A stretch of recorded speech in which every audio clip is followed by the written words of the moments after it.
மதுரையில் பூசாரி உயிரிழந்த விவகாரத்தில் காவல்துறையினர் தாக்கியதால் தான் தனது கணவர் உயிரிழந்ததாக குடும்பத்தினர் பரபரப்பு குற்றச்சாட்டை முன்வைத்துள்ளனர். ஆனால் வீட்டில் கீழே விழுந்ததில் ஏற்பட்ட காயங்களே உயிரிழப்புக்கு காரணம் என போலீசார் மறுப்பு தெரிவித்துள்ளனர். இருதரப்பு மாறுபட்ட தகவல்களுக்கு மத்தியில் பூசாரி மரணத்தின் மர்மம் விலகுமா?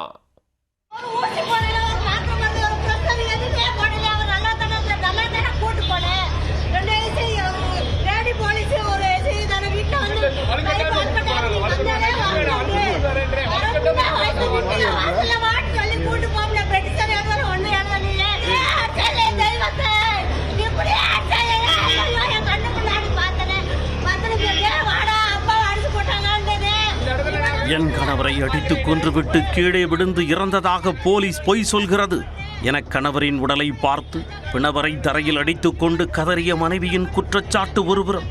ஆனால் வீட்டில் கீழே விழுந்ததில் ஏற்பட்ட காயங்களே காரணம் என்ற போலீசாரின் மறுப்பு மறுபுறம். கவனத்தை ஈர்த்துள்ள இந்த விவகாரத்தில் தற்பொழுது உயர்மட்ட விசாரணை நடைபெற்று வரும் நிலையில் பூசாரி மரணத்தில் நடந்தது என்ன என்கின்ற உண்மை வெளிச்சத்திற்கு வருமா?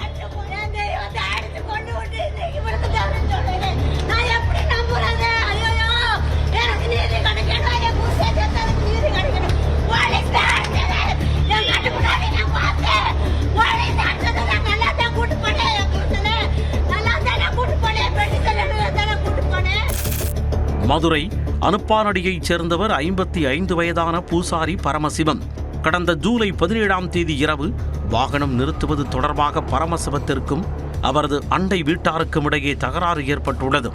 இந்த தகராறு தொடர்பாக சிந்தாமணி காவல் நிலைய போலீசார் விசாரணை மேற்கொண்டனர். இந்நிலையில் போலீசார் பரமசிவத்தை தாக்கியதாகவும் அதனால் அவரது தலையில் காயம் ஏற்பட்டு மூளையில் இரத்த கசிவு ஏற்பட்டதாகவும் அவரது குடும்பத்தினர் குற்றம் சாட்டினர். உடல்நிலை பாதிக்கப்பட்ட பூசாரி அரசு ராஜாஜி மருத்துவமனையில் சிகிச்சை பெற்ற பொழுது தலையில் உடனடியாக அறுவை சிகிச்சை செய்ய மருத்துவர்கள் அறிவுறுத்தியுள்ளனர். அதன் பிறகு ஆகஸ்ட் 11ஆம் தேதி உடல்நிலை மோசமடைந்த நிலையில் மதுரை வேலம்மாள் மருத்துவமனையில் பரமசிவம் அனுமதிக்கப்பட்டுள்ளார். அங்கு அவருக்கு அவசரமாக தலையில் அறுவை சிகிச்சை மேற்கொள்ளப்பட்ட நிலையில் ஆகஸ்ட் 16ஆம் தேதி சிகிச்சை பலனின்றி உயிரிழந்தார். பரமசிவத்தின் மரணத்திற்கு பிறகு அவரது குடும்பத்தினர் காவல்துறையினர் மீது நேரடியாக குற்றச்சாட்டை முன்வைத்தனர். கடந்த ஜூலை மாதம் ஏற்பட்ட தகராறு தொடர்பாக விசாரணைக்கு அழைத்துச் சென்ற பொழுது சிந்தாமணி காவல் நிலைய போலீசார் பரமசிவத்தை தாக்கியதாக குடும்பத்தினர் தெரிவித்துள்ளனர். என் கணவரை அடித்துக் கொன்றுவிட்டு கீழே விழுந்து இறந்ததாக போலீசார் பொய் சொல்கிறார்கள் என பரமசிவத்தின் மனைவி ஐயம்மாள் கதறி அழுதார்.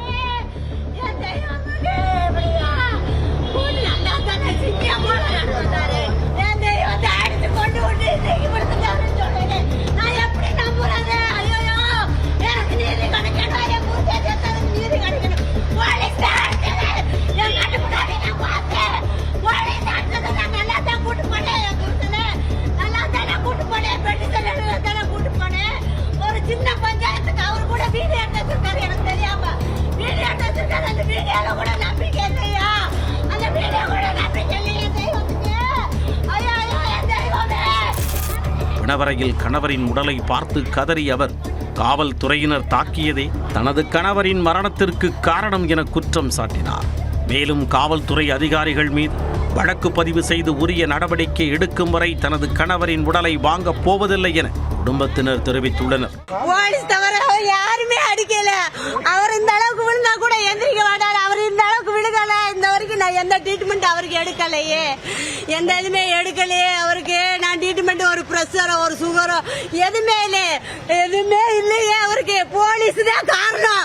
எனக்கு நீதி கிடைக்கணும், போலீஸ் தான் காரணம். என் புருஷன் அடிச்சது போலீஸ் தான். போலீஸ் அடிச்சது யாருமே இல்லை. நான் கண்ணார பார்த்தேன். நான் யாருமே இல்லை. பரமசிவத்தின் மகன் பிரபுவும் தங்கள் தரப்பில் கூறப்படும் உண்மை முழுமையாக விசாரிக்கப்பட வேண்டுமென வலியுறுத்தியுள்ளார்.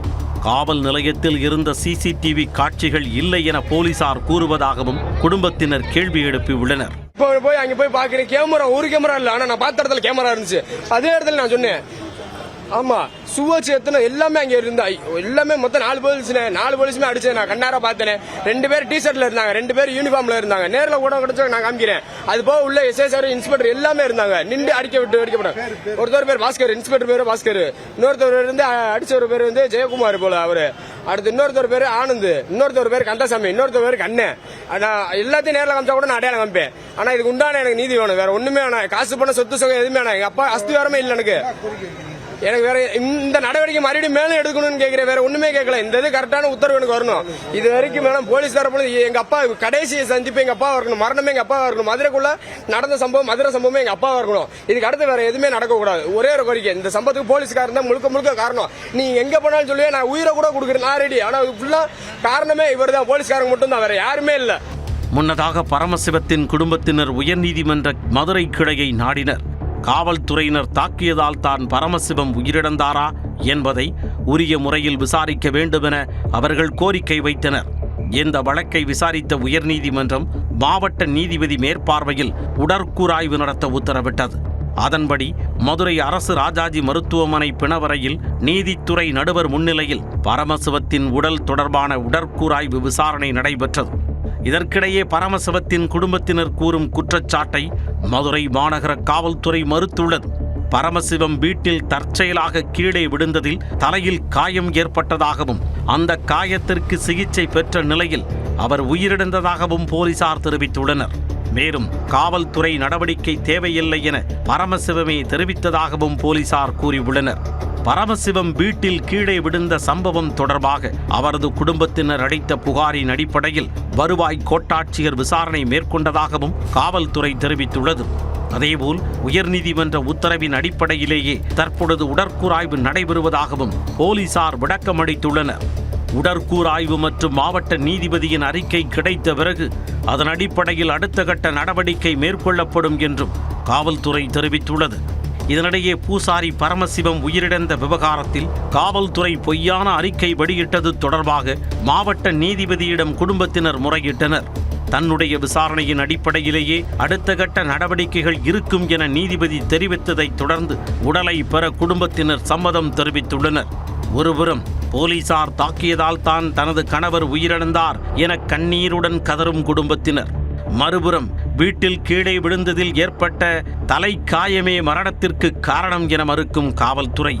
இருதரப்பினரின் விளக்கங்களிலும் மாறுபாடு இருப்பதால் தற்போது நடைபெறும் நீதித்துறை விசாரணையும் உடற்கூறாய்வு அறிக்கையும் இந்த வழக்கில் முக்கியத்துவம் பெற்றுள்ளன.